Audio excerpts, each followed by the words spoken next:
I sometimes start coaching conversations by asking people, what kind of task list do you use? In a world full of productivity tools, there's millions of different ways to track your tasks, like Taskade, Asana, Google Calendar. Or maybe you're the kind of person that prefers the old-fashioned pen and paper. But what if I told you your method of to-do listing doesn't matter if you're not making your lists correctly in the first place? If you've got your to-do list close by, pause this video for a second and grab it. If it's not easy to get to at the moment, close your eyes and think about what it looks like.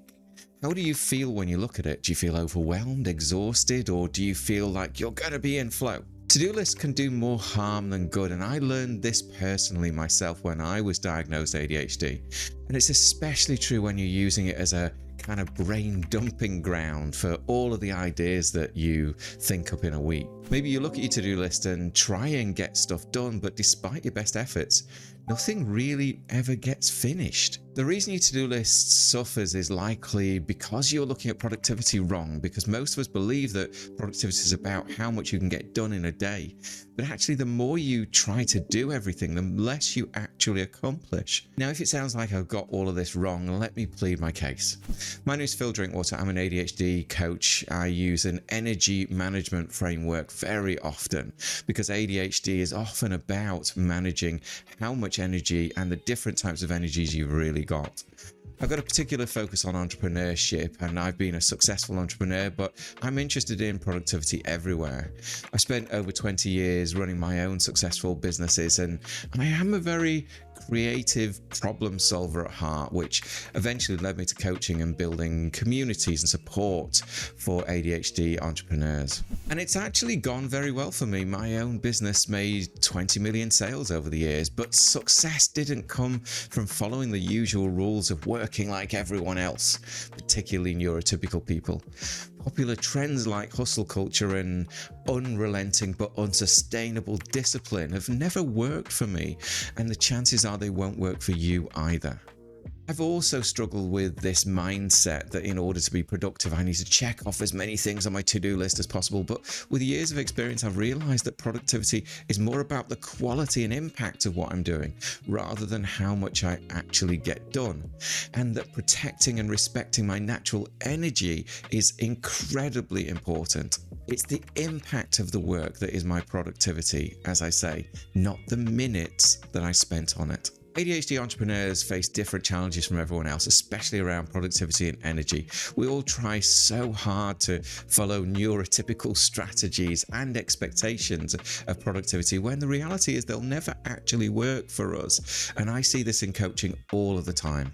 In my hundreds of hours of coaching, I've become really passionate about showing people that ADHD doesn't have to hold you back from being a successful business owner, which is what I hear all the time on social media and from clients, this feeling that it's never going to work and I can't solve this. I want people to let go of the belief that success only comes from fitting into a neurotypical mold and embrace practical solutions that actually work with your brain and not against it. Let's put this into perspective for a second. Imagine yourself trying to juggle 20 tennis balls at once. I mean, you might be able to if you're some kind of seriously professional juggler, but for the everyday person, it's going to be impossible.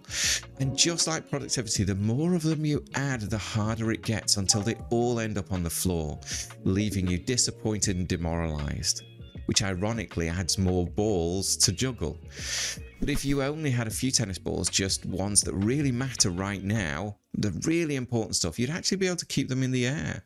If you really play the game right, you can use your strengths to juggle these 2 or 3 really important balls better than everyone else. And that's where your ADHD comes in.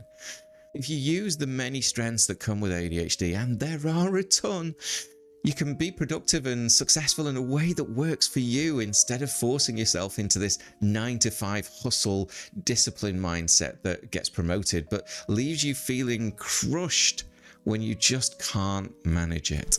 So let's do one simple thing today. Go back to the to-do list that you've got and circle or highlight 1 or 2 things on that list that are most important for you to do right now, and erase everything else or cut it out and put it into a separate list.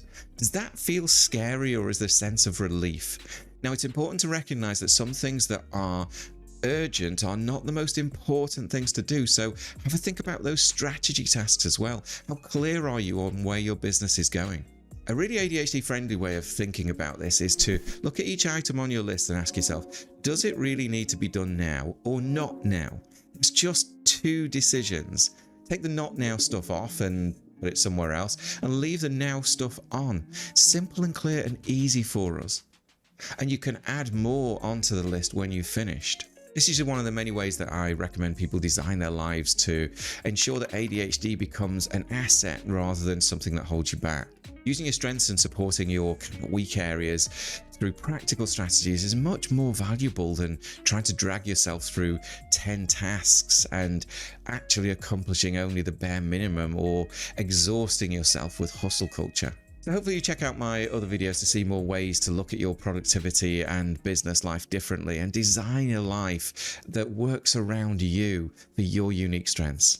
And remember, while you're starting to work through that to-do list, keep asking yourself the question, what am I juggling today that I can let go of, at least for now, in order to become more productive and impactful in this particular moment? Productivity isn't about doing it all. It's about doing what matters most in the way that respects your values and unique ebbs and flows of energy. I've seen firsthand that ADHD can be a true asset if you know how to use it right. Catch you in the next video.